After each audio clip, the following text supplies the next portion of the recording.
역대상 28장 1절에서 10절 말씀 한 절씩 교독하겠습니다. 다윗이 이스라엘 모든 고관들 곧 각 지파의 어른과 왕을 섬기는 반장들과 천부장들과 백부장들과 및 왕과 왕자의 모든 소유와 가축의 감독과 내시와 장사와 모든 용사를 예루살렘으로 소집하고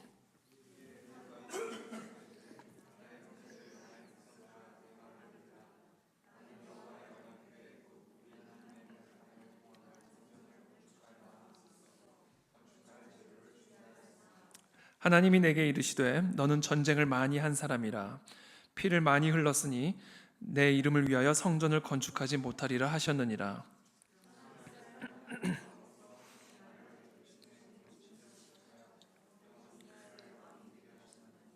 곧 하나님이 유다 지파를 택하사 머리를 삼으시고 유다의 가문에서 내 부친의 집을 택하시고 내 부친의 아들 중에서 나를 기뻐하사 온 이스라엘의 왕을 삼으셨느니라.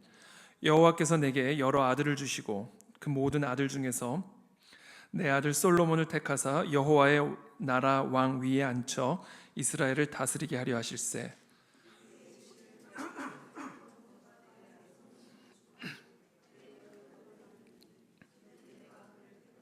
내 아들로 삼고 나는 그의 아버지가 될 것임이라.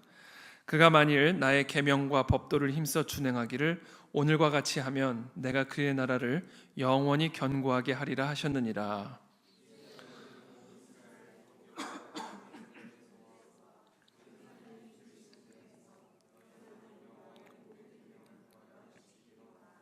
그리하면 너희가 이 아름다운 땅을 누리고 내 아들 솔로몬아 너는 네 아버지의 하나님을 알고 온전한 마음과 깊은 뜻으로 섬길지어다. 여호와께서는 모든 마음을 감찰하사 모든 의도를 아시나니 네가 만일 그를 찾으면 만날 것이요 만일 네가 그를 버리면 그가 너를 영원히 버리시리라.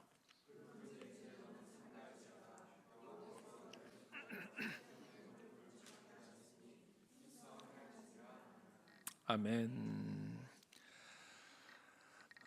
오늘 말씀은 우리가 잘 알다시피 이제 다윗이 하나님의 언약궤를 보호할 수 있는 성전을 짓고자 하는 간절한 마음을 가지고 성전 건축을 위하여 만반의 준비를 다하는 어떤 그런 열정을 가지고 있었죠. 그래서 이 자신의 마지막 말년에 마지막으로 이루고자 하는 그 꿈이 있었다면 그것은 바로 하나님의 성전을 건축하는 일이었습니다.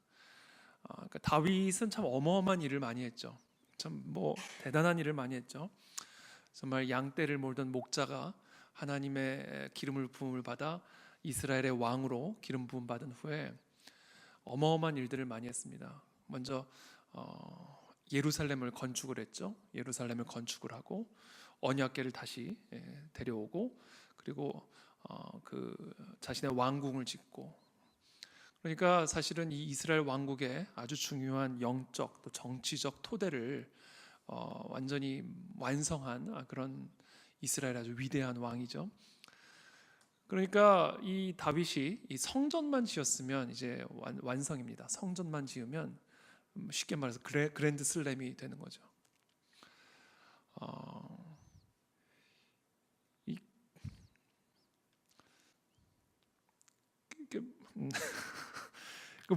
못다 이룬 꿈인 거죠. 못다 이룬 꿈. 그렇게 이 성전을 건축하기 위해서 만반의 준비를 다 하고 있었는데 하나님이 다윗에게 너가 성전을 지을 수 없고 네 아들 솔로몬이 너를 대신하여 성전을 지을 것이다라는 말씀을 하십니다. 이제 그 이야기를 이제 그 이스라엘의 많은 고관들과 솔로몬에게 전하는 내용이 오늘의 본문이죠.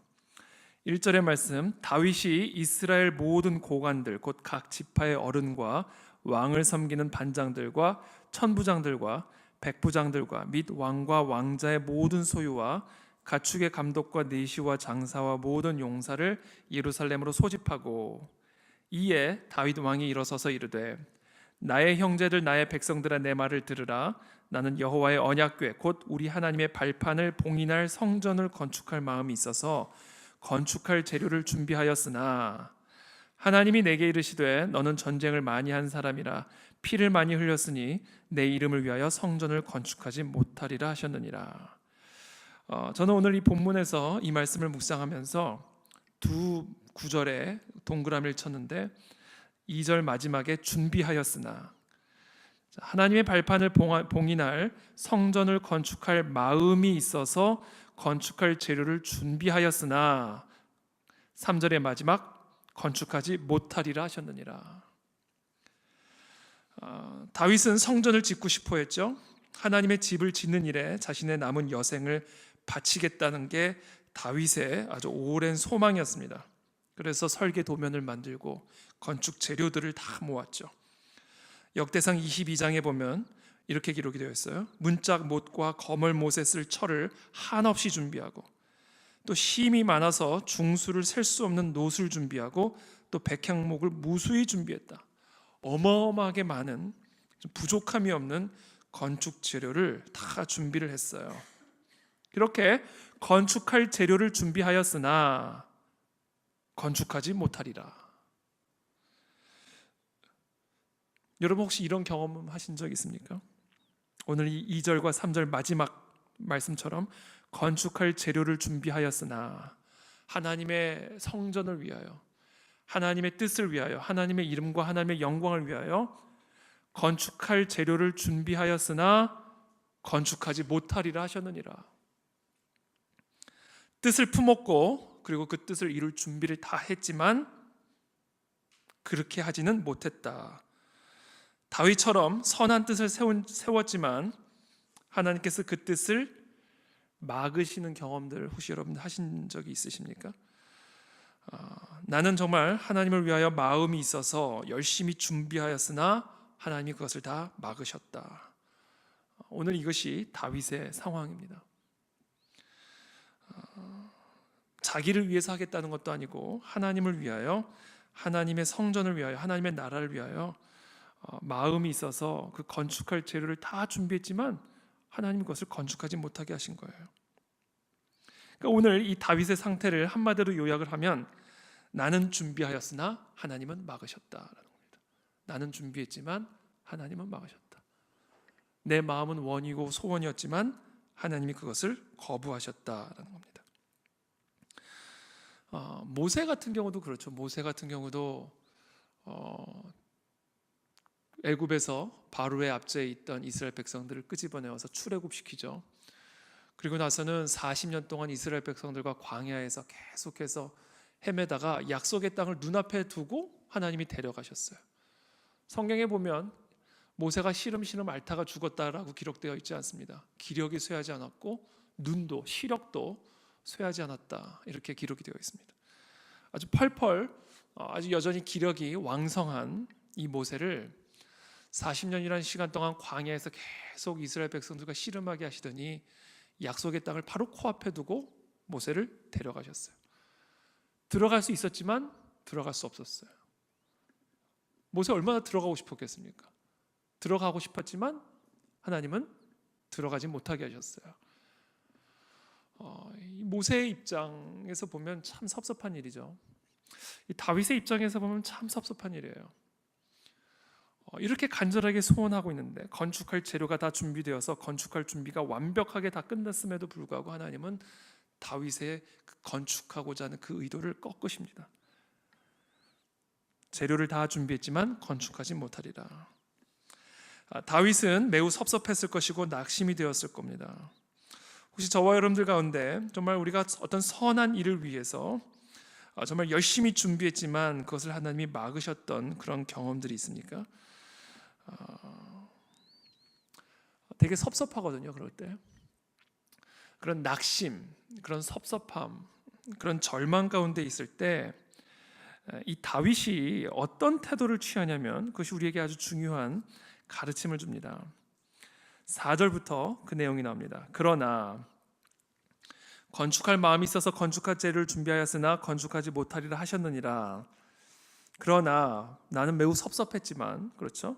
다윗은 매우 섭섭했지만 이스라엘 하나님 여호와께서 전에 나를 내 부친의 온 집에서 택하여 영원히 이스라엘 왕이 되게 하셨나니 곧 하나님이 유다 지파를 택하사 머리를 삼으시고 유다의 가문에서 내 부친의 집을 택하시고 내 부친의 아들들 중에서 나를 기뻐하사 온 이스라엘의 왕을 삼으셨느니라.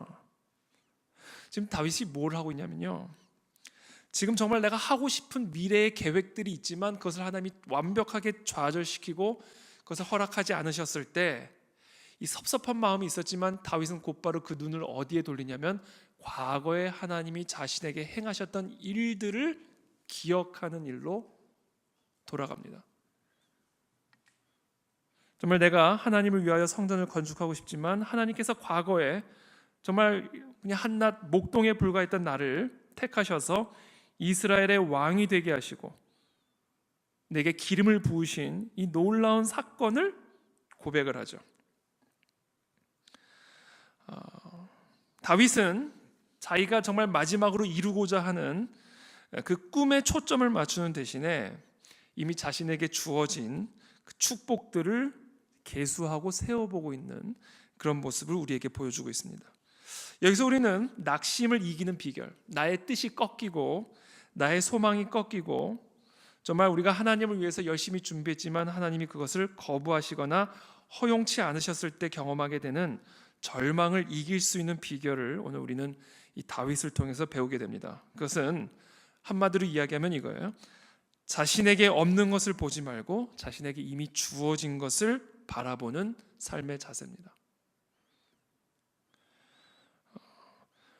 우리가 우리에게 주어지지 않은 것을 계속해서 초점을 맞추게 되면 하나님에 대한 불평이 생기고요.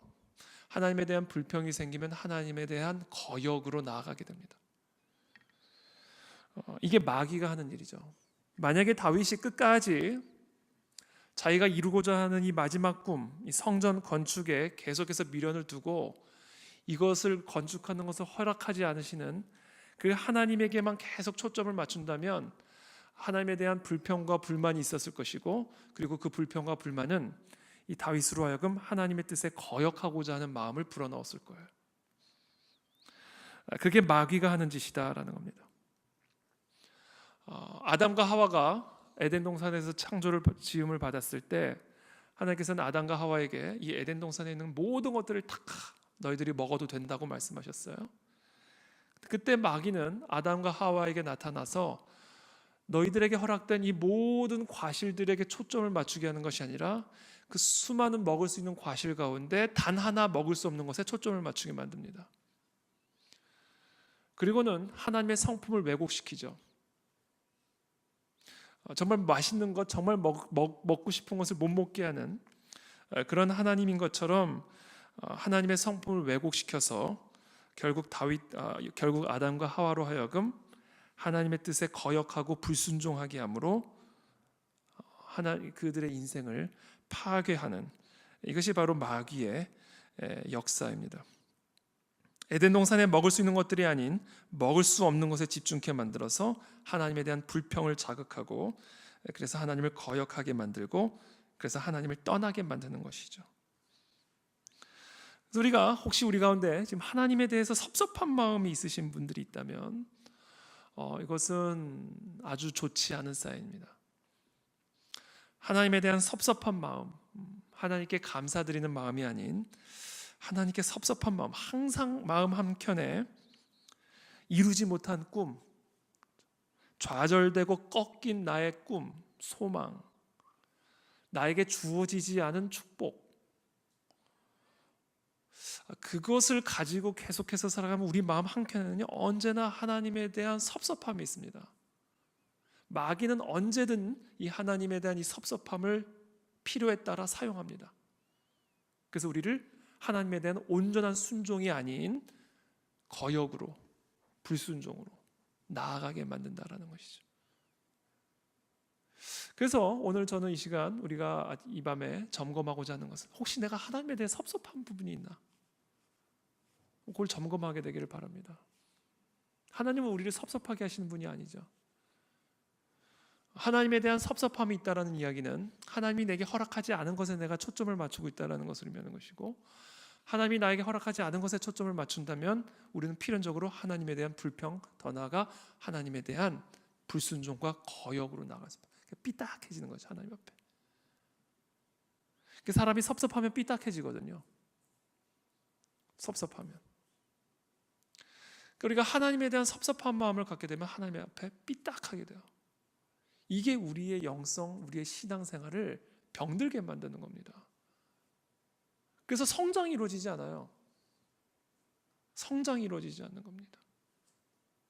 그래서 저는 오늘 이 밤에 다윗과 같이 준비하였으나 못하게 하신 일, 정말 마음으로 간절하게 소망했지만 하나님이 허락하지 않은 거, 내가 그렇게 간절하게 기도하고 소원했지만 하나님이 거부하시고 꺾으신 일, 그것으로 말미암아 내 마음 한켠에 남아있는 섭섭함들이 있다면 오늘 그것을 다 하나님 앞에 다 내려놓게 되기를 축복합니다. 그것이 다 씻음받게 되기를 축복합니다. 하나님은 우리를 섭섭하게 하시는 분이 아니에요. 마귀의 속임수입니다. 이게 에덴 동산의 마귀가 했던 일이에요. 하나님 앞에 섭섭하게 만든 거예요. 그래서 하나님에 대한 불평을 갖게 만들었고 거역하게 만든 겁니다. 오늘 다윗은 우리에게 아주 중요한 본을 보여주는데, 그와 같은 하나님 앞에 섭섭함이 있을 수 있죠. 우리의 뜻이 꺾일 때, 우리의 소원이 꺾일 때, 우리의 소망이 꺾일 때, 우리의 꿈이 꺾이고 간절히 원했지만 주어지지 않은 그런 것들이 우리로 하여금 섭섭하게 만들 수 있죠. 자, 그런 섭섭함이 있을 때 우리가 뭐를 해야 되냐면 하나님이 내게 주신 것을 바라봐야 된다. 하나님이 나에게 이미 허락하신 것을 되짚어봐야 된다라는 거예요. 그래서 지금 다윗은 지금 이 인생 말년에 마지막 남아있는 그 못 이룬 꿈에 집중하는 게 아니라 평생토록 자기에게 허락하셨던 것, 평생토록 자기를 인도하셨던 하나님, 한낱 목동에 불과했던 어린 소년 다윗을 이스라엘 역사 한복판에 세우셔서 그 위에 기름을 부으시고 이스라엘 왕국을 세우시는 하나님이 자신을 위해 자신에게 그리고 자신을 통해서 행하신 그 놀라운 일들을 인생 말년에 되짚어보는 거예요. 만약에 인생 말년에 끝까지 못다 이룬 그 꿈에 계속해서 초점을 맞췄으면 끝까지 다윗은 이를 부득부득 갈며 마음 한켠에 그 섭섭함을 품고 이 세상을 떠났을까? 그보다 더 비참한 삶이 어디 있습니까? 그보다 더 안타까운 인생이 어디 있겠어요? 다윗은 그 인생 말년에 자신에게 주어지지 않은 것에 초점을 맞추는 것이 아니라 자신에게 이미 주어진 그 놀라운 하나님의 선물들을 상기하고 되짚어보는 그 일을 지금 하고 있는 거예요. 그게 4절의 그러나의 의미예요. 그러나 건축할 마음이 있어서 재료를 준비하였으나 못하리라 하셨느니라. 그러나 이스라엘 하나님 여호와께서 전에 나를 내 부친의 온 집에서 택하여 영원히 이스라엘 왕이 되게 하셨나니 곧 하나님이 유다 지파를 택하사 머리를 삼으시고 유다의 가문에서 내 부친의 집을 택하시고 내 부친의 아들들 중에서 나를 기뻐하사 온 이스라엘의 왕을 삼으셨느니라. 참 이게 보세요.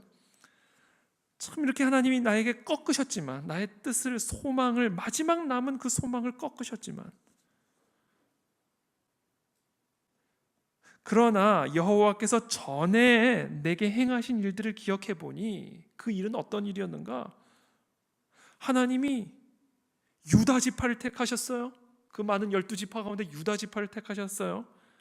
유다의 가문 가운데서도 수많은 가문들이 있는데 하필이면 우리 부친의 가문을 택하셨어요. 우리 부친의 아들들 가운데 아들들이 많은데 그 중에 가장 말째인 나를 택하셔서 이스라엘의 왕으로.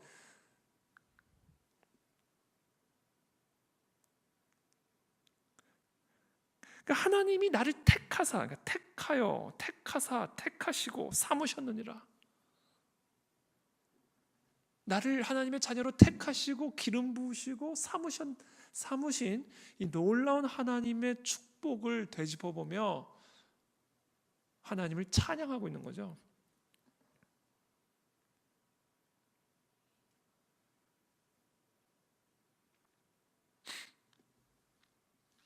그래서 여러분, 우리 안에 있는 이 하나님에 대한 섭섭한 마음을 이기고 극복하는 비밀을 오늘 다윗이 가르쳐 주는 거예요. 기억하십시오. 나를 택하신 하나님을 기억하십시오. 죄 가운데 있던 나를 택하셔서 하나님의 자녀로 삼으신 그 하나님의 축복을 기억하십시오. 내게 이미 하나님의 자녀가 되는 권세를 주셨고, 이미 나에게 영원한 생명을 주셨고, 나와 함께 하시고 나를 돌보시고 나를 끝까지 인도하시고, 여호와 하나님의 그 손길이 내 인생과 함께하고 계심을 여러분 기억하시고, 그 하나님께 합당한 감사와 찬양의 열매로 올려드리십시오. 지금 당장 목마르다고 애굽으로 돌아갈 생각을 하지 말고, 지금 당장 배고프다고 차라리 그냥 광야에서 죽을 걸, 하나님의 그 찬란한 약속의 땅이 우리 앞에 놓여져 있는데, 우리 봉희 형제 예배를 드리는데 나한테 인사를 하면 내가 인사를 받아야 되는 순간 제가 설교를 끊고, 우리 봉희 형제 반가워.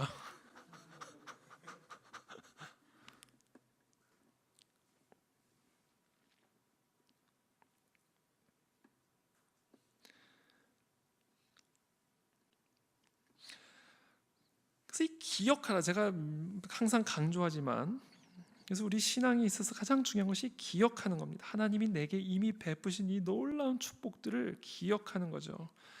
그래서 여러분, 지금 절망 가운데 계십니까? 위기 가운데 계십니까? 두려움 가운데 계십니까? 그냥 그 자리에서 이미 내게 행하신 일들을 기억하십시오. 나를 택하셨고, 하나님이 나를 택하셨다는 얘기는 나를 영원히 버리지 않으신다는 얘기예요. 영원히 나와 함께 하신다는 얘기예요. 하나님이 나를 택하신 그 사실 하나만으로 끝난 거예요, 게임은.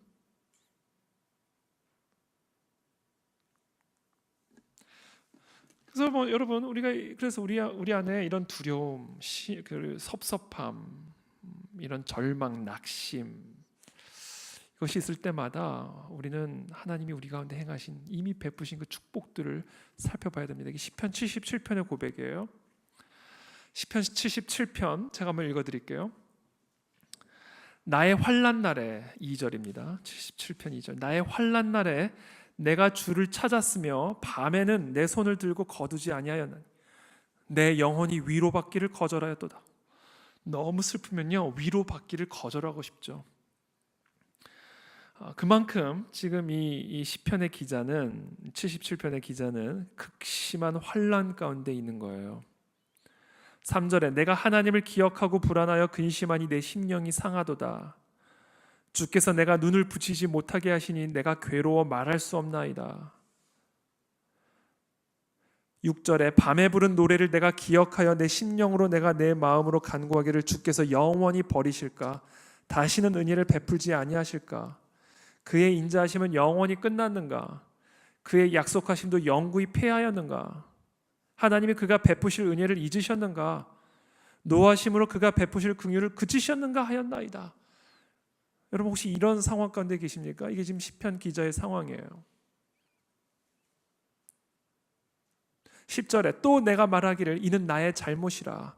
지존자의 오른손에 해 곧 여호와의 일들을 기억하며 주께서 옛적에 행하신 기이한 일을 기억하리이다.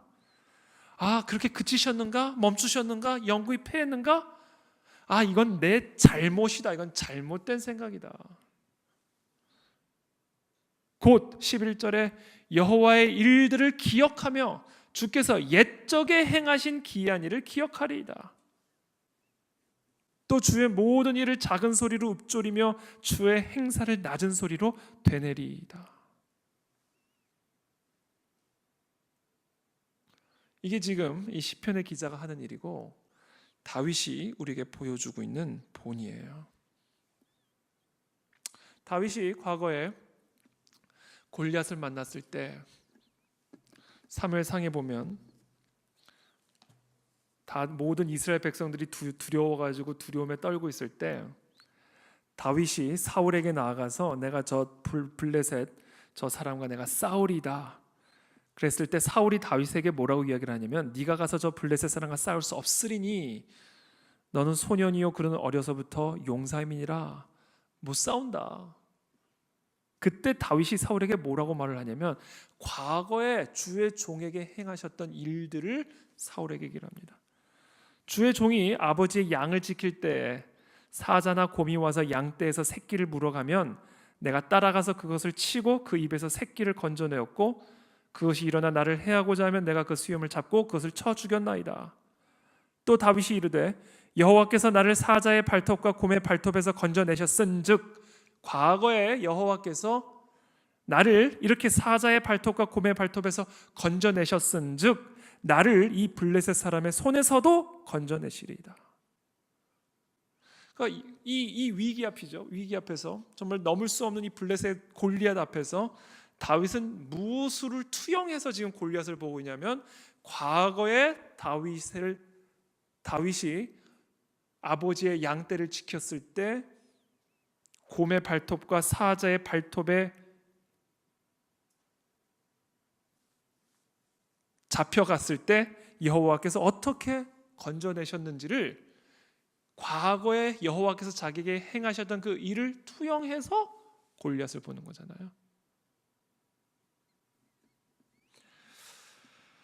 그러니까 오늘은 우리가 계속해서 제가 강조하는 것처럼 오늘 이 밤에 저와 여러분들이 하나님 앞에 섭섭한 마음, 또는 하나님이 더 이상 나와 함께 하시지 않는가, 은혜가 이젠 영구히 패했는가, 하나님이 나를 버리셨는가, 그런 지극히 어두운 흑암 속에 절망 가운데 있다면 여러분들에게 이미 행하신 그 하나님의 역사들을 기억하며 그것을 이겨내는 그런 은혜가 오늘 이 밤에 있게 되기를 축복합니다.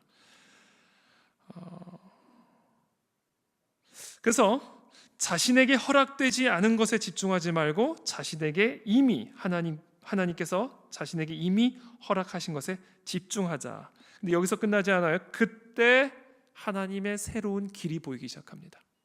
그때 그냥 자족하는 것으로 끝나는 게 아니라 그냥 과거에 나에게 주신 그 일을 기억하며 그냥 자족하는 것으로 끝나는 것이 아니라 바로 그때 하나님의 새로운 사명이 보이기 시작해요.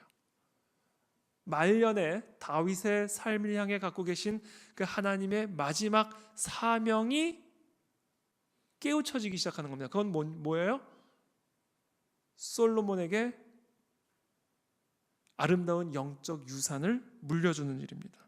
9절에서 10절의 이야기예요. 내 아들 솔로몬아, 너는 네 아버지의 하나님을 알고 온전한 마음과 기쁜 뜻으로 섬길지어다.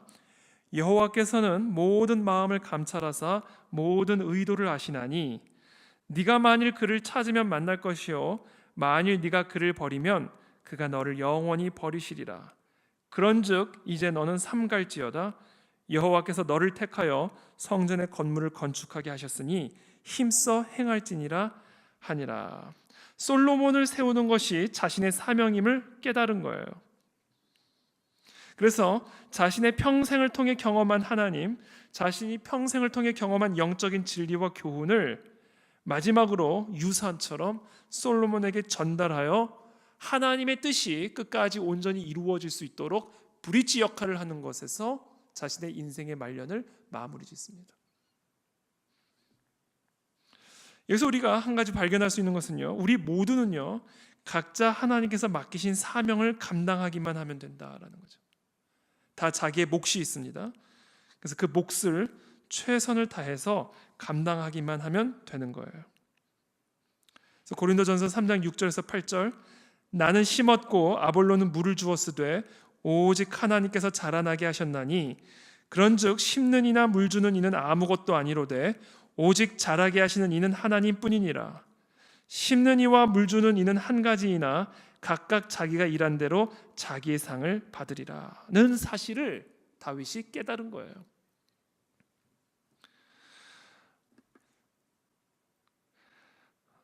우리가 이처럼 하나님께서 나에게 허락하시지 않은 것에 집중하지 않고 이미 나에게 허락하시고 나에게 부어주신 그 하나님의 축복과 하나님의 그 사명들을 기억하게 될 때 선을 지킬 수 있는 지혜가 생기기 시작합니다. 아, 내 몫은 여기까지구나. 내 사명은 여기까지구나. 그렇다면 그 다음에 이어갈 사람에게 온전히 이 하나님의 뜻이 잘 이어져 갈 수 있도록 그 브릿지의 역할을 최선을 다해서 넘겨주는 것으로 내 몫은 끝이구나 라는 자신의 한계, 자신에게 주어진 그 한계선을 명확하게 다윗이 이해를 하게 되죠. 그리고 다윗은 자신의 말년을 마무리 짓는 그런 모습을 보여주고 있습니다. 아볼론은 물을 주고요, 또 바울은 심는 역할을 하고요. 그러나 이 모든 것들을 잘하게 하시는 분은 하나님이시니 각자에게 주어진 그 사명만을 감당하고 각자가 일한 대로 하나님이 허락하시는 상을 받으면 그뿐이다 라는 겁니다. 그래서 결국은 모든 것을 이렇게 비우게 되는 것 같아요. 자기의 모든 야심도 비우고 자신의 어떤 계획도 다 비우게 되고 결국은 하나님의 뜻이 이루어지기만을 간절히 바라며 자신의 몫을 다하고 자신의 말년을 마무리를 짓는 이것이 지금 다윗의 모습입니다. 그렇게 함으로 솔로몬의 새로운 시대를 잘 이어갈 수 있도록 준비를 해주고 다윗은 이 땅을 떠나게 되죠. 저는 오늘 이 말씀을 결론적으로 이야기하면서 이 말씀으로 마무리를 짓고 싶습니다. 오늘 이 말씀은 사실 이 바벨론 포로 후에 예루살렘으로 돌아온 이스라엘 백성들을 향한 메시지입니다. 바벨론 포로로 끌려가 극심한 노예 생활을 한 후에 완전히 폐허가 된 그 예루살렘 땅으로 다시 돌아왔을 때 이들로 하여금 새롭게 이 땅을 재건하고 하나님의 제사를 회복하기 위해서 에스라로 추정되는 이 역대기의 기자가 특별히 이 메시지를 그 바벨론 포로로 끌려갔다 돌아온 이스라엘 백성들에게 이 메시지를 전하고 있는 것이죠. 이 역대기의 기자는, 이 역대상의 독자는 바벨론 포로로 끌려갔다 돌아온 이스라엘의 백성들이에요.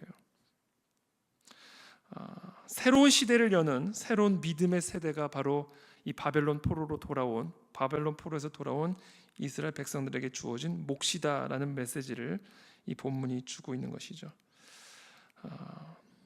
그래서 다윗의 몫을 다하고 솔로몬의 몫을 다했듯이 이제 다시 이 예루살렘 땅으로 돌아와 새롭게 성전을 재건하고 율법을 회복하는, 제사를 회복하는 새로운 시대를 여는 새로운 세대에게 주어지는 그 하나님의 새로운 사명을 바라보며 새롭게 출발하는 그와 같은 이스라엘 백성들에게 주고자 하는 메시지가 바로 오늘 이 본문의 메시지다라는 겁니다. 저는 이 10절의 말씀이 특별히 오늘날 우리 세대에게 주시는 하나님의 메시지라고 저는 또 연장선상에서 이해를 합니다. 그런즉 이제 너는 삼갈지어다 여호와께서 너를 택하여 성전의 건물을 건축하게 하셨으니 힘써 행할지니라 하니라. 마치 바벨론 포로로 끌려갔다 돌아온 이스라엘 백성들에게 이와 같은 메시지를 통해 새로운 예루살렘, 새로운 이스라엘을 세우도록 격려하고 독려하는 것처럼 이 메시지는 오늘날 우리에게 새로운 시대를 이끌어갈 수 있는 새로운 세대를 준비시킬 것을 하나님께서 명령하고 계시는 메시지로 저는 받았습니다.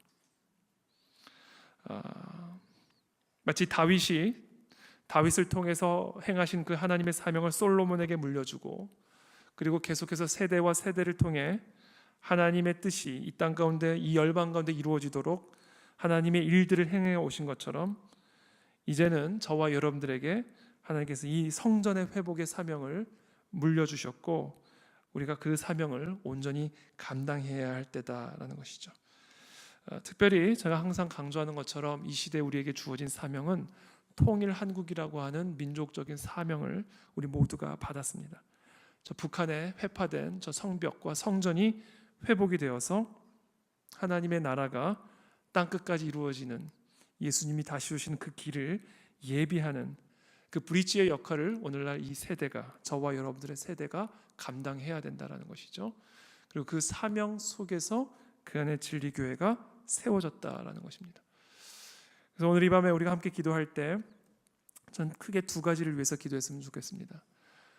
첫 번째는 개인적으로 저와 여러분들 안에 꺾인 소망, 하나님 앞에 있는 섭섭함들, 그 모든 것들을 하나님 앞에 내려놓고 이미 나에게 허락하신 그 하나님의 놀라운 선물들, 이미 나를 하나님의 자녀로 택하시고 하나님의 백성으로 삼으신 그 하나님의 영원한 축복을 기억하며 하나님께 감사와 찬양의 제사를 올려드리게 되기를 축복하고요. 두 번째는 오늘날 우리 세대에게 물려주신 이 성전 회복의 사명을 정말 우리가 온전히 감당할 수 있는 이 땅의 교회가 되게 하여 주시옵소서. 저 북한 땅에 무너진 성벽과 성전이 재건되고, 그래서 하나님 예수 그리스도께서 다시 오시는 그 길을 예비하는 그런 시대적인 사명을 잘 감당하고 후손에게 그와 같은 사명을 이어 물려줄 수 있는 우리의 그 세대가 될 수 있도록 우리에게 은혜를 베풀어 주옵소서. 이 두 가지를 위해서 오늘 이 밤에 우리가 함께 좀 중보하며